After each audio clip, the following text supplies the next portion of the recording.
Bom dia, Escola de Profetas. Bom dia. Bom dia para você aí de casa. Que Deus abençoe a sua vida. Nós estamos felizes porque você está conosco aqui hoje, nesta manhã, para juntos adorarmos ao nosso Deus. Bom dia, irmão Jefferson. Bom dia, professor. Bom dia, Benjamin. Bom dia, professor Cícero. Que bom estar com vocês Vamos dar dois bom dia aqui, pro pessoal? Bom dia, Escola de Profetas. Bom dia. Bom dia para você que está em casa. Que Deus te abençoe e te guarde nessa manhã. Bom dia a você e aos irmãos aqui presentes. Vamos dar início ao nosso culto de adoração ao nosso Deus, orando ao Pai do céu, né? Isso mesmo. Então, Bento, ora para nós agora, para nós falar com Deus. Então, vamos lá. Ora para nobre.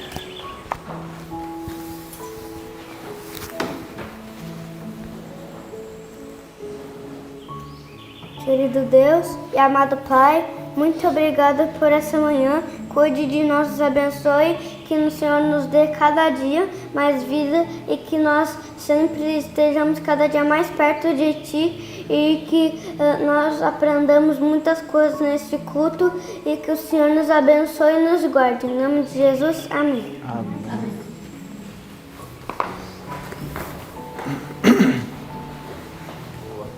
Irmão Jefferson, você veio lá do Rio Grande do Sul. Sabemos que o senhor veio lá do Rio Grande do Sul. Você fazia o que lá no Rio Grande do Sul? Eu trabalhava como servidor público, né?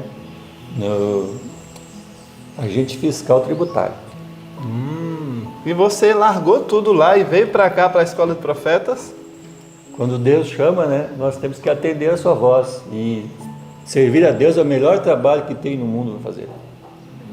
Olha só, isso não te lembra alguma coisa? Você que está em casa, nosso irmão Jefferson tinha emprego, tinha casa, tudo lá, mas ele deixou para trás aquilo e está aqui na Escola de Profetas se preparando para logo em breve estar indo lá para o campo salvar almas.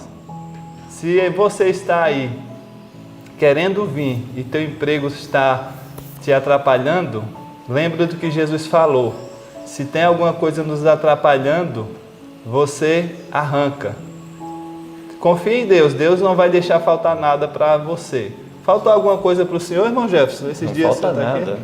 Não falta, só tem bênçãos. Então, eu estou falando com alguém que esteja aí em outro país, que tem um bom emprego. É você mesmo que o Senhor está chamando você. Eu sei que você está aí do outro lado. E você tem uma luta, eu vou ou não vou? Não tenha dúvida, o Senhor está te chamando. Vem para cá, que Deus vai te abençoar ainda mais. E também você aqui do nosso país, do Brasil. Deixa tudo para trás e vem servir ao Senhor. Dá ouvidos ao Espírito Santo. Eu sei que você está sendo tocado, tá bom? E para você ficar mais forte e vir para cá, agora você vai junto conosco gravar esse verso na sua mente. Na verdade, um texto hoje é um texto muito bom, um texto poderoso, é um pouco grande, mas é poderoso. Então, eu quero convidar você junto conosco para decorarmos essas palavras tão preciosas. Gigante texto. Então, o nosso amigo Benjamin vai contar até 3 e nós iniciaremos a falar o verso de hoje. 1, 2, 3. Mateus 7, do 6 ao 15. Não deis aos cães as coisas santas, nem entreteis aos porcos as vossas pérolas. Não aconteça que as pisem com os pés, e voltando-vos vos despedacem. Pedi e dar-se-vos-á, buscai e encontrareis, batei e abrir-se-vos-á. Porque aquele que pede recebe, o que busca encontra, e ao que bate abrir-se-lhe-á.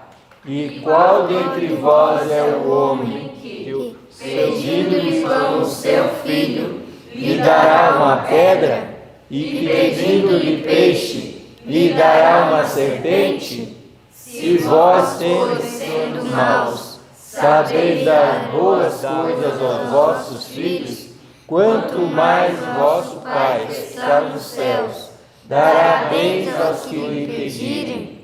Portanto, tudo que vós quereis que os homens vos façam, fazei-o também vós, porque esta é a lei e os profetas. Entrai pela porta estreita, porque larga é a porta e espaçoso o caminho que conduz à perdição, e muitos são os que entram por ela. E porque estreita é a porta, e apertado o caminho que leva à vida, e poucos há que a encontrem. Acautelai-vos, porém, dos falsos profetas, e vêm até vós vestidos como ovelhas, mas interiormente são lobos devoradores. Mateus 7, do 6 ao 15. Mateus 7, do 6 ao 15. Não deis aos cães as coisas santas, nem deis aos porcos as vossas pérolas. Não aconteça que as pisem com os pés, e voltando-se vos despedacem. Pedei e dá-se-vos-á, buscai e encontrareis, batei e abrir-se-vos-á. Porque aquele que pede recebe, e o que busca encontra, e ao que bate abrir-se-lhe-á. E qual dentre vós é o homem que, pedindo-lhe pão seu filho, lhe dará uma pedra? E pedindo-lhe peixe, lhe dará uma serpente? Se vós, pois, sendo maus, sabeis dar boas coisas aos vossos filhos, quanto mais vosso Pai que está nos céus dará bens aos que lhe pedirem? Portanto, tudo o que vós quereis que os homens vos façam, fazei-o também vós, porque esta é a lei e os profetas. Entrai pela porta estreita, porque larga é a porta e espaçoso o caminho que conduz à perdição, e muitos são os que entram por ela. E que por estreita é a porta, e apertado o caminho que leva à vida, e poucos há que a encontrem. Acautelai-vos, porém, dos falsos profetas, que vêm até vós vestidos como ovelhas, mas interiormente são lobos devoradores. Mateus 7, do 6 ao 15. Mateus 7, do 6 ao 15. Não deis aos cães as coisas santas, nem deis aos porcos as vossas pérolas. Não aconteça que as pisem com os pés, e voltando-se vos despedacem. Pedi e dá-se-vos-á, buscai e encontrareis, batei e abrir-se-vos-á. Porque aquele que pede recebe, e o que busca encontra, e ao que bate abre-se-lhe-á. E qual dentre vós é o homem que, pedindo-lhe pão seu filho, lhe dará uma pedra? E pedindo-lhe peixe, lhe dará uma serpente? Se vós, pois, sendo maus, sabeis dar boas coisas aos vossos filhos, quanto mais vosso Pai que está nos céus dará bem aos que lhe pedirem. Portanto, tudo o que vós quereis que os homens vos façam, fazei-o também vós, porque esta é a lei e os profetas. Entrai pela porta estreita, porque larga é a porta, e espaçoso o caminho que conduz à perdição, e muitos são os que entram por ela. E porque estreita é a porta, e apertado o caminho que leva à vida, e poucos há que a encontrem. Acautelai-vos, porém, dos falsos profetas, que vêm até vós vestidos como ovelhas, mas interiormente são lobos devoradores. Mateus 7, do 6 ao 15. Amém. Louvado seja Deus que temos a palavra de Deus para nos instruir. Que Deus te abençoe. Agora ficaremos com o estudo da palavra de Deus, que o Senhor possa falar ao seu coração. Deus te abençoe e um feliz dia. Então, bom dia, bem. Bom dia para você, que Deus te abençoe. Amém. Bom dia a vocês aqui, bom dia a você de casa, que alegria estarmos juntos mais um momento para estudarmos. E o estudo de hoje está precioso. A Bíblia sempre nos traz coisas que são de crescimento, que abrem os nossos olhos, nos dão um discernimento maior, que esse estudo cumpra isso hoje em nossa vida. Hoje nós estudamos o livro de 2 Reis, capítulo 9 a capítulo 11, através de algumas histórias que nós já lemos anteriormente, já ouvimos falar, já abordamos, e também o capítulo 21 do livro Profetas e Reis, falando acerca do final da vida de Eliseu. Nós vimos que Eliseu ele foi chamado a ser o sucessor de um grande profeta. Profeta tão grande esse que foi levado ao céu sem passar pela morte. Lembra de homens aí que viveram e estão vivos até hoje. De pessoas que não morreram.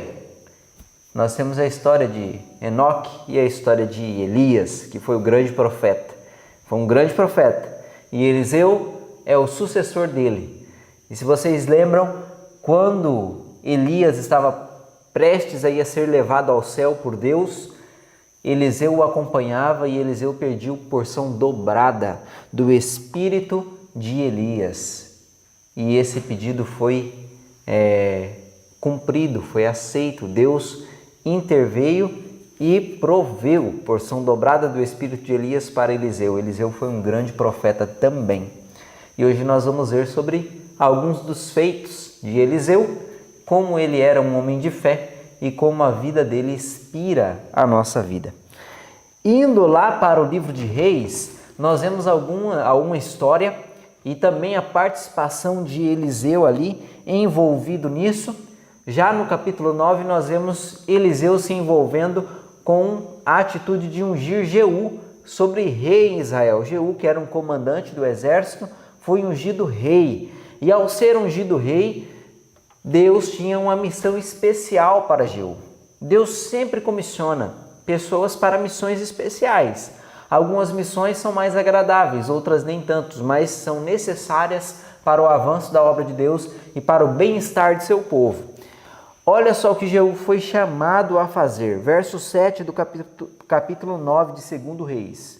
Diz assim: ferirás a casa de Acabe, teu senhor, para que eu vingue da mão de Jezabel o sangue de meus servos, os profetas, e o sangue de todos os servos do Senhor. Jeú ele foi comissionado para ser alguém que ia trazer vingança para a casa de Acabe e Jezabel. Nós vimos nos estudos atrás quão miserável foi esse casal, né? Quantas desgraças eles trouxeram e causaram no povo de Deus, levou o povo de Deus a uma apostasia ainda mais profunda, porque eles eram terríveis.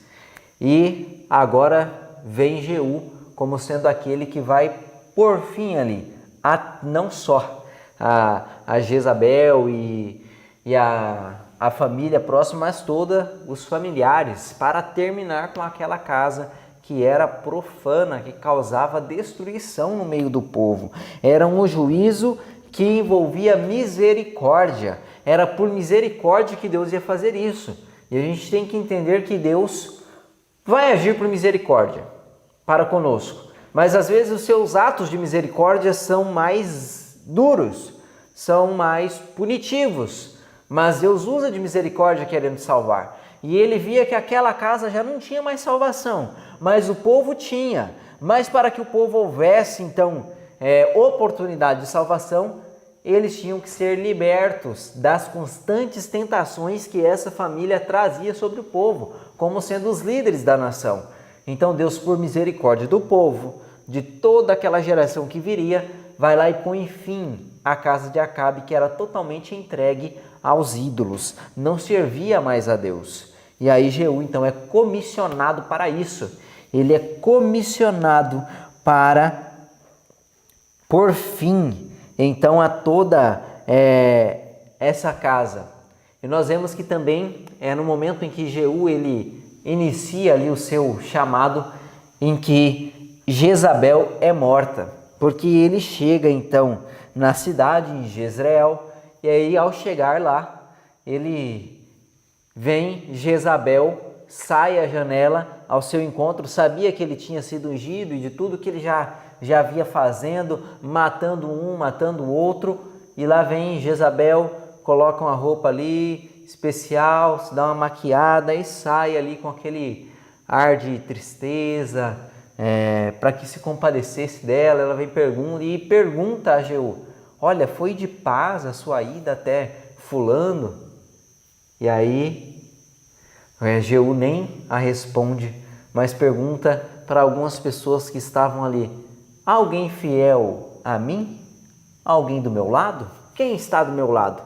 E nisso, duas pessoas olham para ele. E essas pessoas estavam lá, na janela, próxima a Jezabel. Olharam para ele e Jeú deu ordem: pois jogai a essa mulher aí de cima. E jogaram então Jezabel de cima da janela, fala que ela caiu no chão. E ainda depois Jeú atropelou ela. Jezabel foi alguém que causou grande estrago na vida do povo de Israel. Levou eles em uma profunda apostasia, maior do que em qualquer outro reinado.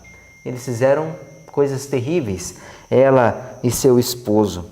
E olha só o relato que vai dizer a respeito de Jezabel, como ela era vista. E que terrível é ler uma história como essa. Verso 33 e 34 do capítulo 9. Então disse ele: lançai-a daí abaixo. Lançaram-na abaixo e foram salpicados com seu sangue a parede e os cavalos. E Jeú a atropelou. Entrando ele, e havendo comido e bebido, disse: olhai por aquela maldita e sepultai-a, porque é filha de rei. Olha só como era tratada Jezabel, mesmo após a morte. Não era alguém que agiu com dignidade.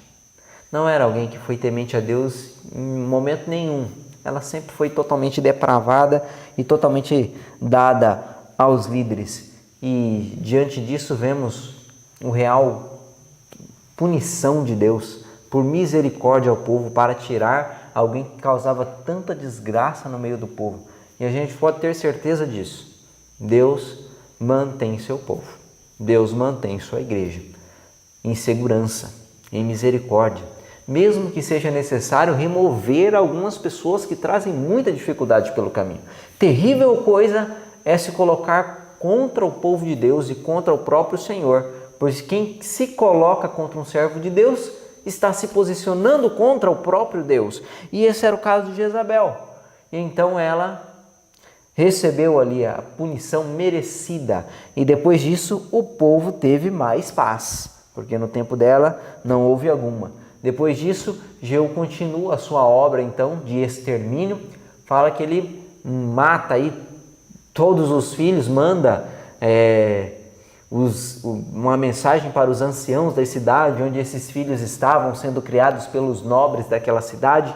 E aí ele dá então essa ordem de que, se eles fossem aliados dele, que esses filhos fossem mortos. E eles fazem isso e depois trazem as cabeças desses filhos, que eram 70 filhos que Acabe tinha.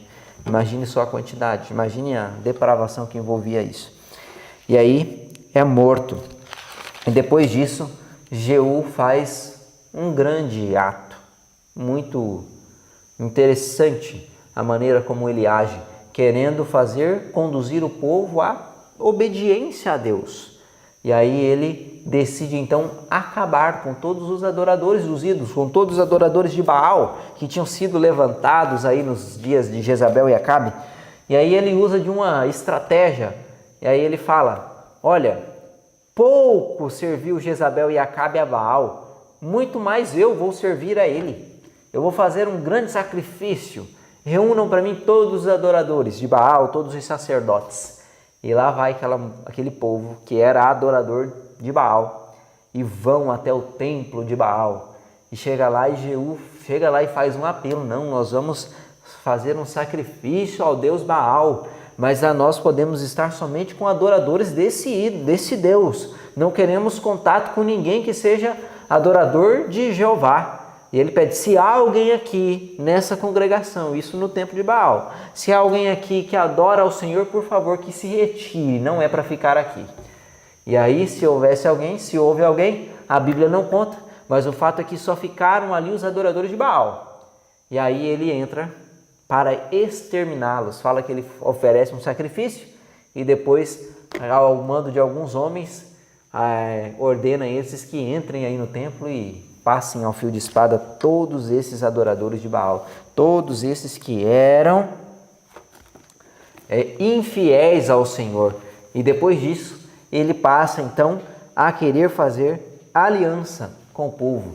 Ele não se tornou assim um grande rei como poderia ter sido, mas já cumpriu esse primeiro detalhe da casa para a qual ele foi chamado, a sua missão.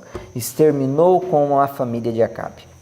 E aí nós vemos que miséria, que grande miséria, alguém que vive longe de Deus e alguém que vive contra Deus. Esse foi o resultado da casa de Acabe. Então nós temos que andar por caminhos diferentes para que não cheguemos ao mesmo destino. Não tem como trilhar o mesmo caminho, o caminho errado e ao final dar certo. Se deu errado com um, vai dar certo com o outro. Que nós possamos seguir caminho diferente. Enquanto Acabe era fraco, frouxo, ele era um mimado, não tinha força suficiente e acabou se vendendo para fazer o que era mal. E Jezabel, ao contrário de Acabe, era extremamente firme, determinada, mas para o que era errado. Que nós não possamos ser assim. E que agora, ao lermos sobre a experiência de Eliseu, nós vamos nos espelhar na experiência que ele viveu. Quando Eliseu foi chamado, iniciou seu ministério, Acabe ainda reinava. Acabe ainda estava nos dias, mas depois teve ali uma guerra onde ele foi junto com Josafá, que era rei de Judá, e indo contra a vontade de Deus para essa guerra, lá Acabe morre. E depois Jezabel é morta também, e foi Eliseu quem ungiu Jeú para fazer toda essa obra. Então, toda essa história do final da casa de Acabe está envolta ali com a presença de Eliseu, porque Eliseu continuava sendo um profeta. E nós vimos que depois que a casa de Acabe ela foi então desarraigada, Eliseu continuou o seu trabalho. Imagine quanto trabalho teve Eliseu, indo ainda enfrentando parte do reinado desses maus reis, mas já era indo para o fim. Mas ainda pegou uma grande obra de tentar ajustar as coisas. Não foi tão extensa quanto a de Elias. Elias foi um constante reformador, reprovador de pecados, conduzia o povo a Deus. O ministério de Eliseu foi um pouco mais calmo, mas ainda era de reforma. Mas com o extermínio da casa de Acabe, aí a reforma foi mais vitoriosa. Aí ele prosseguiu mais, ainda que durante muito tempo essa reforma vinha sido trabalhada, inclusive pelo profeta Elias. Mas nós vemos que Deus, ele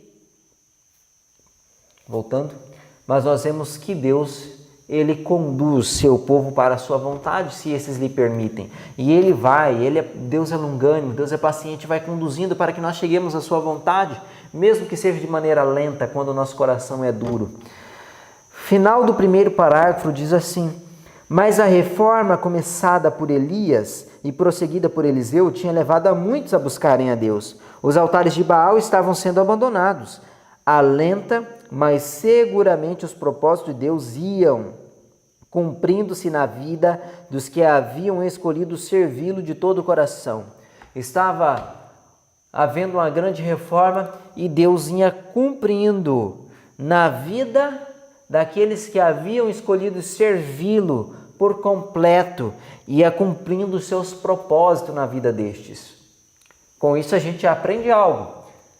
Os planos de Deus, os propósitos de Deus para aqueles que são fiéis a Ele não falham, por mais que demorem, por mais que possam vir de maneira lenta, mas vem de maneira segura. Deus garante que vai dar certo.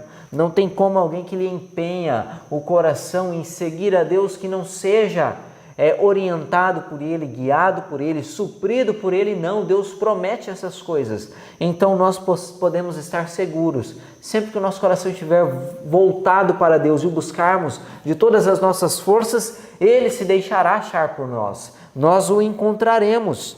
Então, nessa aí está a nossa segurança. E isso estava a segurança do povo de Israel. Eles iam seguindo por aí, mas mesmo diante dessa reforma e de momentos mais pacíficos durante o ministério de Eliseu, Satanás continuou operando, mesmo depois que Acabe e Jezabel se foram. Satanás não descansa, Satanás continuava atrapalhando a obra de Deus de reforma e levando avante a obra que ele levou através de Acabe e através de Jezabel, levantando outras pessoas. Mas Deus não abandona seu povo, e ele usa seus servos para ajudarem. E ele usou Eliseu para ajudar em diversas situações ao povo de Israel. E nós vemos que também um outro inimigo ali foi levantado nos dias deles ali. Fala que o rei da Síria era um inimigo, alguém que ficava ali constantemente indo contra, e Eliseu era usado por Deus para livrar o povo desses inimigos. O povo volta a dar uma pausa. Não, vou continuar.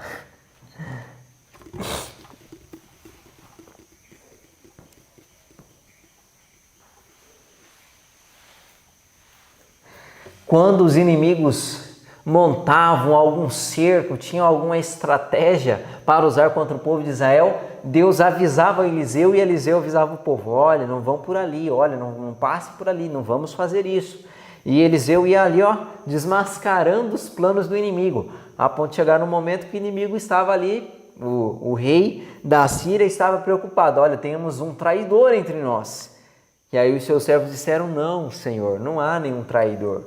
O negócio é que o povo de Israel tem um profeta e Deus avisa a eles os nossos planos. Eliseu fica frustrando os nossos planos de combate. E aí eles tentam um dia cercarem Eliseu, porem fim à sua vida, mas Eliseu ele era um homem que aprendeu a confiar em Deus. Ele era um homem que tinha realmente recebido porção dobrada do Espírito Santo, porção dobrada do Espírito que repousava em Elias. E eles cercaram a cidade que Eliseu estava, e o servo de Eliseu, acordando bem de manhã, viu o povo ali cercando aquela cidade justamente para capturar Eliseu, e esse servo acorda desesperado e vai até Eliseu e fala: meu senhor, eles estão aqui, e agora eles vieram lhe buscar. Estão aqui e rodearam a cidade. E Eliseu vai, olha, e com toda a calma do mundo, com todo o discernimento espiritual, ele faz com que aquele jovenzinho, faz com que aquele servo dele pudesse enxergar as coisas da maneira correta, da maneira ideal, e pede ao Senhor: Senhor, abre os olhos deste jovem, para que ele veja como está a nossa situação. E aí é aberto os olhos de seu moço, e ele vê anjos e carros e cavaleiros celestiais ao redor deles, vindo para protegê-los. E aí aquele jovem fica vislumbrado diante daquela visão. Imagine só, Deus tinha mandado o seu exército para preservar a vida de um homem que estava correndo perigo, a vida de um servo seu, e Deus não poupa esforço nenhum para proteger nossa vida também. Em todos os momentos que você passar por aflição, tenha certeza que Deus não te abandonou e não te abandona. Mas em todo momento que for necessário, se for preciso, Ele envia seu exército para te socorrer. Assim como Ele enviou para Eliseu, que era seu servo fiel. E diante daquilo, os anjos que vêm para proteger Eliseu, mas não vêm para destruir, vêm para trazer misericórdia para com o povo, porque sempre que um servo de Deus está envolvido, sempre que alguém que está ligado com Deus, ele vai buscar salvar, e o céu se envolve em dar oportunidades, em salvar, em agir com misericórdia. E estava ali Eliseu cercado de anjos, não tinha o que temer mais. E agora imagine, estava cercado por um inimigo. Nós vimos outras histórias que às vezes os anjos do Senhor vinham para punir. Talvez a gente poderia pensar agora, aquele exército vai ser totalmente dizimado. Mas olha só como a história ela se desenrola. Eliseu pede para que os anjos cegassem ali aquele exército inimigo, ferissem eles de cegueira, e eles ficam cegos, ficam desorientados. E aí Eliseu vai até eles: não, vocês estão no lugar errado, não é aqui que se encontra aquele homem que vocês estão procurando, venham, eu vou levar vocês até lá. E aí lá vai Eliseu guiando esse pessoal que está meio desorientado, meio cego, não está conseguindo entender muita coisa, e ele leva até Samaria, até onde se encontrava o rei e o exército do rei. E lá, facilmente, aquele exército inimigo seria destruído, porque eles foram colocados no centro de Samaria, nem imaginavam. E quando eles estavam lá, Eliseu pede ao Senhor: Senhor, faça com que eles voltem a ver. E aí eles voltam a ver. E quando eles veem, eles estão no meio da cidade inimiga, rodeada já pelo exército inimigo, a presença do rei inimigo. Imagina o desespero, era a oportunidade de destruir os sírios que estavam ali tentando. E aí o rei de Israel olha para Eliseu meio apavorado e pergunta: e agora o que a gente faz? A gente mata todo mundo? E Eliseu fala: não, hoje não é dia de morte, não, nós não vamos matar ninguém. Olha só o que nós vamos fazer. Olha só o que diz o verso 7, ou verso, perdão. Olha só o que diz o capítulo 6 do livro de 2 Reis, o verso 22 e o verso 23. Respondeu ele: não os ferirás. Fere aqueles que fizerem prisioneiros com a tua espada e o teu arco. Porém a estes manda pôr-lhes diante pão e água, para que comam e bebam e tornem a seu senhor. Ofereceu-lhe o rei grande banquete, e comeram e beberam, e despediam, e foram para o seu senhor. E da parte da Síria não houve mais investidas na terra de Israel. Olha só, que posicionamento bondoso, que misericordioso é Deus, e que misericordioso fica toda pessoa que se envolve com Deus. Eliseu estava sendo ameaçado de morte, o exército inimigo foi lá para cercá-lo. Mas Deus estava presente. E quando ele tinha oportunidade de mandar destruir, ele não mandou, porque Deus habitava em seu coração e os planos de Deus eram os planos de Eliseu. Eliseu: não, dá comida para todo mundo. E fizeram um banquete com o exército inimigo. Olha só que cena. E depois disso, o exército vai embora. E não mais ameaçam o povo de Israel por aqueles dias. Ah, Deus é muito bondoso. Quanto Deus é misericordioso. Imagine quanto misericórdia Deus fornece. Deus quer usar a sua vida para alcançar a vida de outras pessoas. Mesmo a vida dos teus inimigos. Isso mesmo, os teus inimigos podem ser alcançados por ti. Assim como a vida desses inimigos de Eliseu foram poupadas através dele, através do que Deus fez por ele. E Deus quer fazer o mesmo conosco. Deus se envolve em salvar. O que Deus mais tem desejo é salvar seus filhos. Que nós possamos estar prontos e preparados para seguir a vontade de Deus e salvar a todos quanto eles nos deram a oportunidade de entrar em contato, mesmo que seja inimigo. Que Deus coloque em nosso coração esse amor, que só provém dele.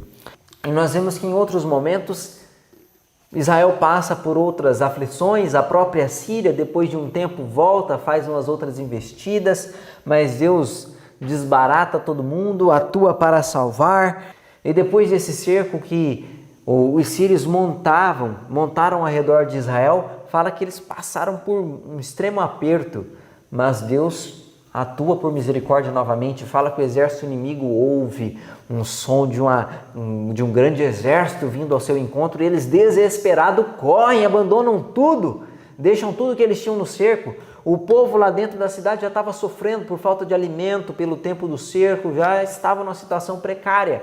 Mas agora, quando eles vão embora, porque o Senhor interveio, eles deixam tudo para trás. E aí fica muito dinheiro, fica muita comida, fica muitos animais. E lá vai o povo de Israel, tendo agora a possibilidade de ir lá e fazer parte desses despojos. Deus tem inúmeras maneiras de sanar nossas necessidades, de resolver nossos problemas. Deus é especialista em nos tirar dessas dificuldades. E Deus quer fazer isso por nós também. Deus quer fazer isso por sua igreja, através da igreja e pela igreja. A igreja é instrumento de Deus, é instrumento nas mãos de Deus para salvar pessoas. Olha só o que vai dizer a respeito da igreja de Deus, a respeito de nós aqui nesse capítulo. parágrafo começa do ponto de vista humano.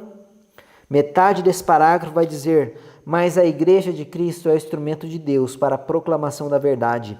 Ela é por ele dotada de poder para fazer um trabalho especial, e se for leal a Deus e obediente a seus mandamentos, com ela habitará a excelência do divino poder. Se ela for fiel a seu dever de obediência, não há poder que possa permanecer contra ela. As forças do inimigo não serão mais capazes de suplantá-la do que a palha para resistir ao redemoinho.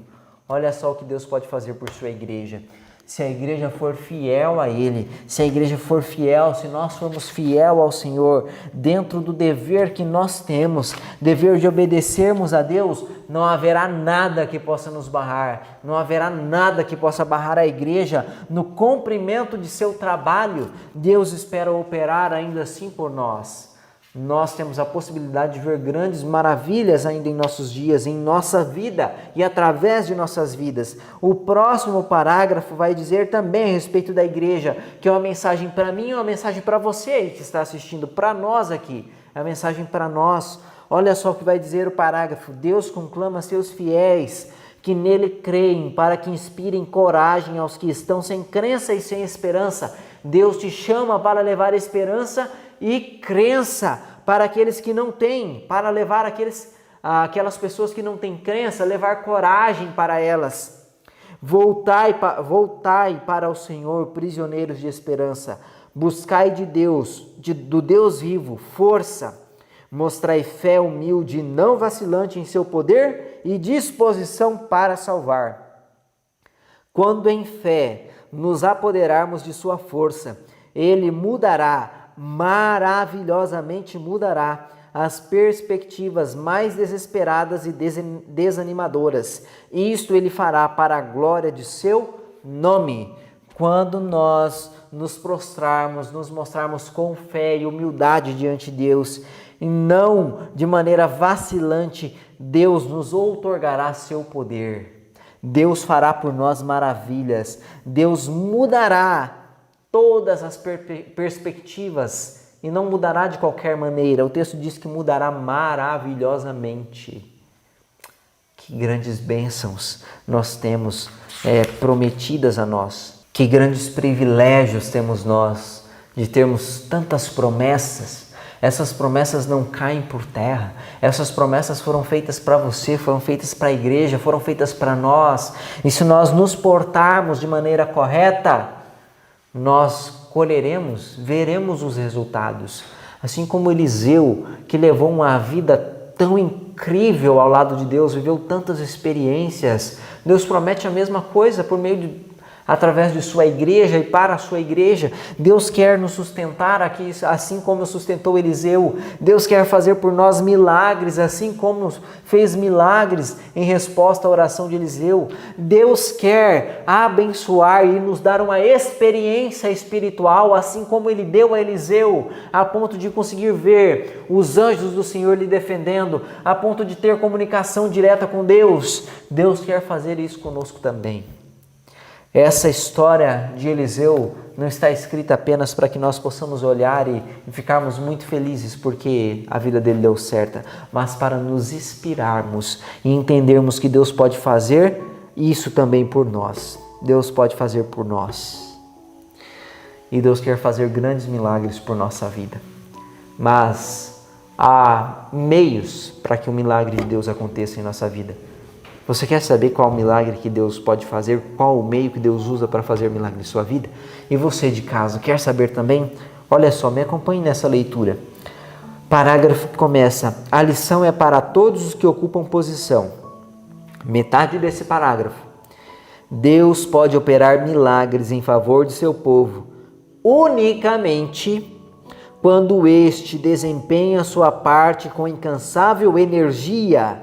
Ele reclama para sua obra homens de devoção, homens de coragem moral, com ardente amor pelas almas e zelo que nunca esmorece. Você viu esse detalhe? Essa palavra específica? Que Deus pode operar milagre em nosso favor unicamente quando nós fazemos a nossa parte com incansável energia. Quando nós fizermos tudo que está ao nosso alcance para levarmos vida de santidade ao Senhor, consagrarmos nossa vida a Ele, quando fizermos tudo ao nosso alcance para salvar nossa família, quando fizermos tudo ao nosso alcance para salvarmos nosso amigo, quando fizermos tudo ao nosso alcance para ajudarmos a Igreja de Deus, quando nós fizermos a nossa parte, Deus vai operar de maneira milagrosa e aí nós veremos os milagres dele acontecendo. Mas se nós negligenciarmos a nossa parte, podemos pouco esperar a manifestação de Deus. Podemos pouco imaginar que Deus irá atuar e fazer grandes coisas. Deus espera que nós façamos a nossa parte. Qual é a tua parte, amigo, na obra de Deus? Para que Deus te chamou? Deus nos chamou para coisas específicas e eu tenho que ser fiel a Deus naquilo que Ele me chamou. E quando eu for fiel a Ele, aí Ele vai operar milagres através de minha vida. Para que Deus te chamou, amigo? Tem sido você fiel ao que Deus te chamou? Você se sente alguém que é fiel a Deus? Você já compreendeu qual é o chamado de Deus para você? Seja fiel a esse chamado. Seja fiel ao que Deus te pede, para que você possa ver grandes milagres sendo feitos na sua vida e através de sua vida, assim como foi a vida de Eliseu. Que a vida de Eliseu seja uma inspiração para nós, seja um motivo de nós olharmos para ele e ver os passos que ele trilhou e nós possamos decidir percorrer o mesmo caminho para que possamos alcançar o mesmo destino. Eliseu não teve o privilégio de ser transladado ao céu como seu Senhor o foi, mas foi um homem de Deus tão honrado. Eliseu nunca vacilou no seu trabalho. Nós vemos que o próprio Elias, em um momento de desespero, vacilou, mas Eliseu nunca vacilou. Sempre foi um homem de muita coragem e fé. Não passou por momentos de baixa, sempre deu o seu melhor, mas ainda assim, Deus não o levou para o céu. Deus tem uma obra específica para cada um de nós e também tem coisas específicas que Ele quer nos conceder. A Elias, Ele quis conceder a oportunidade de ser levado ao céu, mesmo sem passar pela morte. A Eliseu, ele não teve essa oportunidade, mas isso não o fez dele um homem menos digno e alguém que fez pouco pela obra de Deus. Ele fez muito, mas a recompensa deve ser dada por Deus unicamente. E seja lá qual for, seja quais privilégios o céu venha nos outorgar, nós estamos em imenso lucro, nós estamos infinitamente em melhor situação. Nós não temos nada, não merecemos muita coisa, mas o céu nos concede tantas coisas, que nós possamos sempre nos alegrar com tudo que o céu nos concede, que nós possamos ser fiéis a Deus e estar prontos para levar uma vida de abnegação. E o final do nosso livro vem falando a respeito da vida de Eliseu, que ele era um homem que estava pronto para toda boa obra. E quando foi chamado à morte, ele estava pronto também para fazer isso. Quando chegou o seu momento de adormecer, ele poderia adormecer tranquilamente, sabendo que tudo que estava ao seu alcance, ele o fizera de acordo com toda a oportunidade que Deus lhe concedera. Que Deus possa nos fortalecer, que Deus nos abençoe, que Deus abençoe a você de casa, que Deus te fortaleça também, para que você seja capaz de permanecer fiel e leal a todo o chamado, a toda a providência de Deus para a sua vida. Vamos orar neste momento? Te convido a se ajoelhar conosco agora aqui.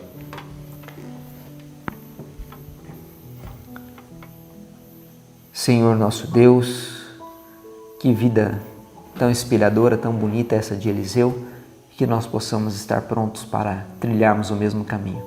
Nos ajude, Pai, a agirmos com incansável energia na realização do Teu trabalho, na realização daquilo que o Senhor colocou em nossas mãos. Que nós possamos ser inteiramente fiéis a Ti e, com isso, esperar o Teu milagre e esperar a Tua providência de maneira milagrosa, de maneira maravilhosa. Que Deus, que o Senhor nos conduza nesse dia, que o Senhor nos conceda Teu Santo Espírito, para que possamos ser homens e mulheres cheios de poder, de vitalidade, prontos para ajudar qualquer pessoa que passe por nós.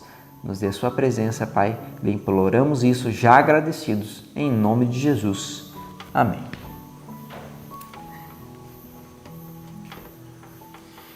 Que Deus te fortaleça nesse dia, que o Espírito Santo seja concedido à sua vida. Tenham um bom dia.